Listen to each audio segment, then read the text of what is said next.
और हमारे साथ इस वक्त देखिए डीके अग्रवाल साहब मौजूद हैं। आप प्रेसिडेंट हैं पीएचडी सीसीआई के। डीके अग्रवाल साहब, पांचवी किश्त का इंतजार हम सभी लोग कर रहे थे। 20 लाख करोड़ के राहत पैकेज का ऐलान हुआ था। पहले तो मुझे बताइए, अब क्योंकि ये पांचवी किश्त भी आ चुकी है, कैसे देख रहे हैं इस पूरे पैकेज को? देखिए, आज पांचवी किस्त आई है और अभी भी अनाउंसमेंट चल रही है। बट जो अनाउंसमेंट अभी तक हुई है उससे संकेत मिलता है कि गवर्नमेंट ना सिर्फ लिक्विडिटी प्रोवाइड कर रही है, ना सिर्फ राहत दे रही है, बट उसके साथ साथ रिफॉर्म का भी जो एजेंडा है उसको भी आगे बढ़ा रही है।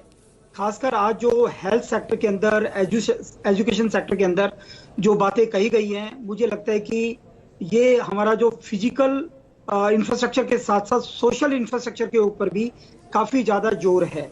और खासकर जो एजुकेशन ने अभी बात की है कि 100 यूनिवर्सिटी को ऑनलाइन एजुकेशन का बढ़ावा उनके लिए मंजूरी दी जाएगी। मेरे हिसाब से कोविड-19 के मद्देनजर ये एक बहुत ही सराहनीय कदम है और इसका बहुत बड़ा बेनिफिट जो एजुकेशन सेक्टर को मिलेगा। अग्रवाल साहब, जो अहम बातें हैं उस पर हम अपनी चर्चा जारी रखेंगे। इस वक्त बीच में आपको रोक रहा हूं, एक बड़ी खबर आ रही है, अपने दर्शकों तक वो बड़ी खबर हम पहुंचा दें। बड़ी खबर मुंबई से आ रही है। मुंबई से पश्चिम बंगाल जाने वाले प्रवासी मजदूरों का मुंबई में बड़ा जमावड़ा लगा हुआ है। ये सभी मजदूर महाराष्ट्र सरकार की बसों से वापस अपने घर जा रहे हैं, लेकिन ये भारी भीड़ जो हो गई है मुंबई में, ये चिंता का सबब है। और देश भर के मामलों की अगर बात करें तो 1/3 मामले सिर्फ महाराष्ट्र से हैं और मुंबई में इस वक्त ये प्रवासी मजदूरों की भीड़ लग गई है। पश्चिम बंगाल जाने वाले ये तमाम प्रवासी मजदूरों का बड़ा जमावड़ा लग गया है। ये सभी मजदूर महाराष्ट्र सरकार की बसों से वापस अपने घर जा रहे हैं, लेकिन ये भारी भीड़ जिस तरह से लग गई है, सोशल डिस्टेंसिंग का वहां पर कोई ध्यान नहीं है। सबकी जल्दी बस इतनी है कि बस आए और वो बस में सवार हो और अपने घरों को पहुंचे पश्चिम बंगाल में। सबकी यही कोशिश है। पुलिस भी वहां पर मौजूद है, लेकिन भीड़ इतनी हो गई है कि सोशल डिस्टेंसिंग की वहां पर धज्जियां उड़ रही हैं। सब किसी भी तरह से घर पहुंचना चाहते हैं, इसलिए वहां पर भारी भीड़ हो गई है। तमाम प्रवासी मजदूर हैं, पश्चिम बंगाल के प्रवासी मजदूर बताए जा रहे हैं। ये भारी भीड़ वहां पर हो गई है, बसों का इंतजार हो रहा है। हालांकि महाराष्ट्र सरकार ने इनको बसों के जरिए पश्चिम बंगाल भेजने की व्यवस्था की है। तस्वीरों में आप देखिए, बसें भी वहां पर मौजूद हैं, लेकिन बड़ी संख्या में मजदूर वहां पर इकट्ठा हो गए हैं। सोशल डिस्टेंसिंग का कोई पालन नहीं हो पा रहा है, खतरा और ज्यादा बढ़ रहा है। और ये सभी मजदूर महाराष्ट्र में ही थे और महाराष्ट्र से 1/3 से ज्यादा मामले, अगर देश भर के हम आंकड़ों की बात करें तो 1/3 से ज्यादा मामले महाराष्ट्र से ही आए हैं। और लगातार कोशिश हो रही है कि इन मजदूरों को बस में ठीक ढंग से सवार करवाया जाए और उसके बाद इनको पश्चिम बंगाल तक सुरक्षित पहुंचाया जाए।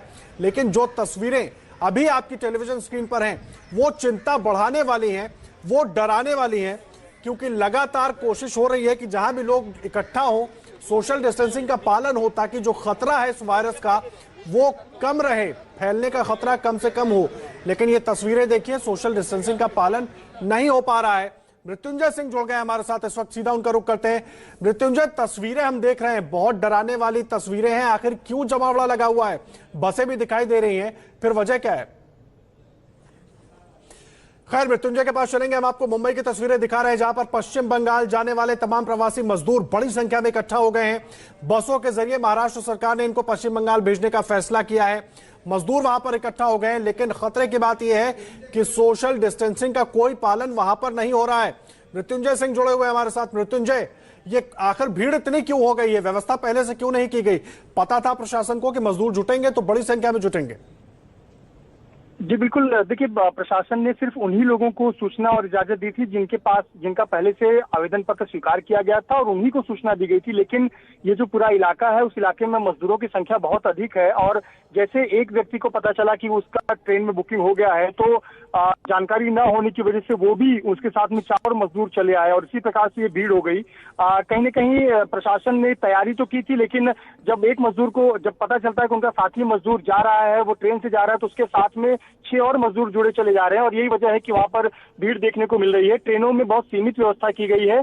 श्रमिक एक्सप्रेस ट्रेन में 1200 यात्रियों की, मजदूरों के जाने की व्यवस्था की जाती है, लेकिन जब जानकारी मिली कि ये ट्रेन जा रही है तो इस वजह से भीड़ ज्यादा हो गई। और आपको बता दें कि इन मजदूरों का कहना है कि उन्होंने बहुत दिनों से आवेदन करके रखा था और 6-6, 7-7 दिन हो जाने पर कोई रिप्लाई, कोई जानकारी नहीं आ रही है कि उन्हें कब मौका मिलेगा जाने का या किस ट्रेन में व्यवस्था हो सकती है। और इसी वजह से ये पूरा जो कियोस्क है वो मचा हुआ है और यही वजह है कि जब जानकारी मिली कि एक ट्रेन उनके गांव की ओर या उनके जिले की ओर बढ़ रही है तो तमाम मजदूरों की संख्या इस प्रकार से हमें देखने को मिल रही है। प्रशासन ने सीमित लोगों को बुलाया था, लेकिन मजदूरों की संख्या के साथ कई लोग जुड़ते चले गए। हालांकि प्रशासन ने स्पष्ट किया है कि जिनको इजाजत दी गई है सिर्फ वही लोग ट्रेन में यात्रा कर पाएंगे और उन्हीं का आवेदन जिनका स्वीकार किया गया वही यात्रा कर पाएंगे। तो और प्रशासन लगातार लोगों को यह कर रहा है कि अगली सूचना जरूर दी जाएगी, जब भी अगली ट्रेन चलेगी उसकी सूचना दी जाएगी और उसके अनुसार ही लोग जा सकेंगे, अतिरिक्त लोगों को ट्रेन में नहीं भेजा जाएगा। जी मृत्युंजय, बहुत शुक्रिया आपका इस पूरी जानकारी के लिए। नजर बनाकर रखिए, आगे भी अपडेट लेते रहेंगे। मुंबई की तस्वीरें हम दिखा रहे थे जहां पर बड़ी संख्या में मजदूर इकट्ठा हो गए हैं और उन्हीं मजदूरों के लिए और बाकी देशवासियों के लिए राहत पैकेज की घोषणा कर रही थी वित्त मंत्री अब से कुछ देर पहले, और अभी भी जारी है घोषणाएं। हमारे साथ दो खास मेहमान जुड़ गए हैं। प्रेम शुक्ला साहब बीजेपी प्रवक्ता जुड़ गए हैं, डीके अग्रवाल साहब हमारे साथ जुड़े हुए हैं, प्रेसिडेंट हैं आप पीएचडी सीसीआई के। प्रेम शुक्ला साहब, एक छोटी सी प्रतिक्रिया पहले मुझे दीजिए। आज आखिरी चरण में जो घोषणाएं होनी थी वो अभी हो रही हैं, बहुत कुछ वित्त मंत्री ने बता दिया है। कैसे बीजेपी इसको जनता के लिए प्रेजेंट कर रही है, जनता के सामने लेकर जाएगी? फिर मैं जाऊंगा डीके अग्रवाल साहब के पास।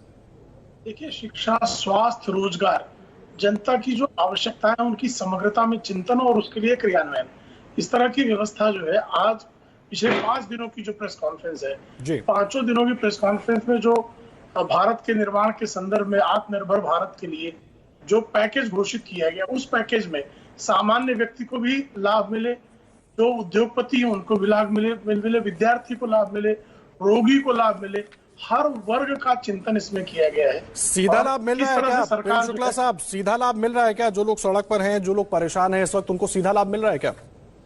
देखिए, अभी जो डायरेक्ट बेनिफिट ट्रांसफर्स के तहत नहीं, देखिए डायरेक्ट बेनिफिट ट्रांसफर्स के तहत 33,000 करोड़ से अधिक रुपए की रकम जो है वो डायरेक्ट ट्रांसफर किया गया है, लेकिन सारे 130 करोड़ लोगों को सीधा लाभ हो गया है, ये दावा करना जो है अतिशय नहीं, मैं 130 करोड़ लोगों की बात कर भी नहीं रहा हूं प्रेम शुक्ला साहब। जो लोग सड़कों पर हैं, जो परेशान हैं, जिनकी नौकरियां चली गई हैं, उनकी परेशानियां दूर करने के लिए हर संभव प्रयास जो है राज्यों के साथ समन्वय स्थापित करके जो सड़कों पर हैं उनको उनके गंतव्य तक पहुंचाना, उनके लिए खाने पीने का प्रबंध करना, राज्य सरकारों के साथ समन्वय करके उनको गाइडलाइंस देके हर संभव प्रयास, उनको केंद्र सरकार राशि उपलब्ध करा रही है, अनाज उपलब्ध करा रही है और उसका सुनियोजित वितरण हो जाए तो मुझे लगता है समस्या जो कॉम्प्लेक्स हुई है उसकी जटिलता घट जाएगी। जी, हमारे साथ डीके अग्रवाल साहब भी जुड़े हुए हैं। आप रहे प्रेम शुक्ला साहब, मैं तुरंत आऊंगा आपके पास। डीके अग्रवाल साहब, मुझे एक बात बताइए, जिस तरीके से प्रेम शुक्ला साहब ने हमें समझा दिया, उम्मीद करते हैं कि चीजें ऐसे ही हो जाएं, लेकिन क्या इतनी आसान है? क्योंकि लिक्विडिटी की जब हम बात करते हैं तो क्या लिक्विडिटी उस तरीके से जा रही है जनता के हाथ में जिस तरीके से जानी चाहिए? इसमें से बहुत सी जो बातें हैं वो भविष्य में होने वाली चीजें हैं, वो होंगी, जब होंगी तो बेहतरी होगी, लेकिन अभी की बात कर रहा हूं मैं। अग्रवाल साहब, नहीं, आपकी बात बिल्कुल सही है। जो सबसे इंपॉर्टेंट है, जो असली चीज है, वो है इम्प्लीमेंटेशन। ग्राउंड लेवल पे इसका इम्प्लीमेंटेशन कितनी जल्दी होता है और कितने आसान तरीके से होता है, आई थिंक वो सबसे इम्पोर्टेंट है। घोषणाएं अच्छी हुई हैं और आज भी जो घोषणाएं हो रही हैं, जैसे आज भी 40,000 करोड़ रुपए का एक एक्स्ट्रा बजट दिया है जो मनरेगा के अंदर, और वो बजट भी जो दिया गया है वो जितने भी माइग्रेंट लेबर है जो कि अभी अपने गांव चली गई है उनको वहां पर गेनफुली एम्प्लॉयमेंट मिले, उनको वहां पर उनकी इनकम कंटिन्यू रहे, उसको इंश्योर करने के लिए 40,000 करोड़ का आज एक्स्ट्रा बजट दिया है। पहले 61,000 करोड़ का बजट था, लेकिन अब 40,000 करोड़ का और जो एक्स्ट्रा बजट दिया है, मुझे लगता है कि ये एक बहुत अच्छी अनाउंसमेंट है। और इससे जो जितने भी माइग्रेंट लेबर जो अपने अभी घर पहुंच गई है या जो अभी घर जा रही है, उनको अभी मानसून के टाइम पे उनको वहां पर एक गेनफुली एम्प्लॉयमेंट मिलेगा और उनकी इनकम कंटिन्यू रहेगी। मेरे ख्याल से आज की एक सबसे बड़ी घोषणा है। और उसके अलावा लेकिन मुझे एक चीज समझाइए, थोड़ा जल्दी समझाइए। प्रेम शुक्ला साहब भी जुड़े हुए हैं हमारे साथ। ये जो डायरेक्ट ट्रांसफर की बात हो रही है, इसका फायदा देश भर में जितने लोगों को मिल रहा है, जिनके अकाउंट में पैसे चले गए, वो तो है, लेकिन जिन लोगों को, अग्रवाल साहब, हम सड़कों पर देख रहे हैं, बहुत सारे लोग अभी फंसे हुए हैं, नौकरियों के चक्कर में फंस गए हैं, तनख्वाह नहीं मिल रही है, फैक्ट्रियां नहीं चल रही हैं, अब धीरे धीरे चीजें खुलेंगी, वो काम आगे बढ़ेगा तब मिलेंगी, तो उन लोगों के लिए अभी कुछ डायरेक्ट रिलीफ दिख रहा है? रिलीफ मिलेगा भविष्य में? अभी की बात कर रहा हूं मैं। देखिए, सेंट्रल गवर्नमेंट ने स्टेट गवर्नमेंट को जो 11,000 करोड़ रुपए दिए थे state disaster response fund SDRF के जरिए, वो तो पहले से एसडीआरएफ के पास पहले से थे, वो तो एसडीआरएफ के पास पहले से थे। आप इस फंड को इस काम के लिए यूज करें, बट आपकी बात सही है, क्योंकि ये बहुत कुछ स्टेट के ऊपर डिपेंड करता है। कुछ स्टेट ने बहुत अच्छी तरीके से इसको हैंडल किया है, लेकिन कुछ स्टेट काफी लैकिंग है। मैं बोलूंगा कि ये एक माइग्रेंट लेबर को बहुत अच्छी तरीके से आपको बिल्कुल बड़ा सेंसिटिव है, लाइफ्स का सवाल है, और जिस हिसाब से वो लोग जा रहे हैं उनका खाने का, उनकी मेडिकल केयर का, और उनको सही तरीके से, उनको प्रॉपर तरीके से सोशल डिस्टेंसिंग मेंटेन करते हुए उनको उनके घर पहुंचाया जाए, ये स्टेट गवर्नमेंट की जिम्मेवारी है। और कहीं ना कहीं इसके अंदर स्टेट गवर्नमेंट अगर पूरा अपना दायित्व नहीं निभा रही तो मेरे हिसाब से ये एक बहुत बड़ी प्रॉब्लम है। और सेंटर को भी देखना है कि उनको इमीडिएट इसकी राहत मिले, जो भी इसके लिए जरूरत है, जो भी सहायता की जरूरत है, चाहे वो स्टेट गवर्नमेंट को सपोर्ट की जरूरत है, वो पूरी सपोर्ट उनको पूरी सपोर्ट मिलनी चाहिए। आप रहिए हमारे साथ अग्रवाल साहब, और इस वक्त सुरेंद्र राजपूत साहब भी जुड़ गए हमारे साथ, कांग्रेस प्रवक्ता। बहुत स्वागत है सुरेंद्र राजपूत जी आपका भी। मैं आपके पास आ रहा हूं, मुझे एक बात बताइए, आज आखिरी चरण की घोषणाएं हो गई, आपने जरूर सुना होगा 20 लाख करोड़ का जो आर्थिक पैकेज है, उस पर पहले तो सीधी प्रतिक्रिया क्या है आपकी, ये बताइए मुझे। आदर्श भाई, एक बात बहुत ईमानदारी से बताइएगा, आप बगैर एक प्रस्तोता हुए एंकर हुए आपको समझ में आया कुछ? नहीं, सवालों के जवाब देने के लिए आप बैठे हैं, और आप तीनों मेहमान मेरे साथ इसलिए जुड़े हैं ताकि आप जनता को बेहतर तरीके से समझा सकें। नहीं, आपकी जिम्मेवारी भी उतनी ही बड़ी है जितनी हमारी जनता के प्रति जिम्मेवारी है, हमारी जैसे आप भी हैं, क्योंकि आप भी हमारे ध्वजवाहक हैं। मैं आपको 2-3 चीजें कहना चाह रहा हूं। नंबर 1, जब तक डिमांड नहीं जनरेट होगी तब तक उद्योग शुरू कैसे होंगे, क्योंकि उद्योगों के पास पहला भी बकाया पड़ा हुआ है, पहला भी प्रोडक्शन पड़ा हुआ है। जब तक हमारे श्रमिकों के, हमारे कामगारों के, हमारे छोटे मझोले उद्योगों के, हमारे जो यहाँ पर काम करने वाले मजदूर हैं, स्वास्थ्य कर्मी, उनकी जेब में पैसा नहीं जाएगा। बहुत अहम बात आप कह रहे हैं सुरेंद्र जी, बहुत अहम बात आप कह रहे हैं। के शर्मा साहब जुड़े हुए हैं हमारे साथ। के शर्मा साहब, सुरेंद्र जी ने बड़ा अहम सवाल उठाया, जब तक डिमांड नहीं जनरेट होगी, सप्लाई की आप कितनी भी तैयारी कर लीजिए, कैसे आगे जा पाएंगे? डिमांड जनरेशन के लिए ही जैसे 33,000 करोड़ रुपए, तो डिमांड जनरेशन नहीं करेंगे क्या? उनसे नहीं होगा क्या? एमएसएमई जब चलने लगेंगे तो क्या डिमांड जनरेशन नहीं होगा क्या? मनरेगा की योजनाओं से जब लोगों के हाथ में पैसे पहुंचेंगे, एमएसएमई के चलने से डिमांड डायरेक्ट कैसे जनरेट होगी? क्योंकि पैसा तो जनता के पास होना चाहिए ना, एमएसएमई का प्रोडक्ट तो जनता के पास जाएगा। ये तो बड़ी अहम कड़ी है। ये 33,000 करोड़ रुपए जो जनता के हाथ में गए हैं, क्या वो डिमांड जनरेट नहीं करेंगे? ऐसा कहना सुरेंद्र राजपूत जी का क्या ये कहना है कि जो एमएसएमई जब चलने लगेगी और उससे जो पैसा आएगा, भाई वेतन आप कब देंगे लोगों को?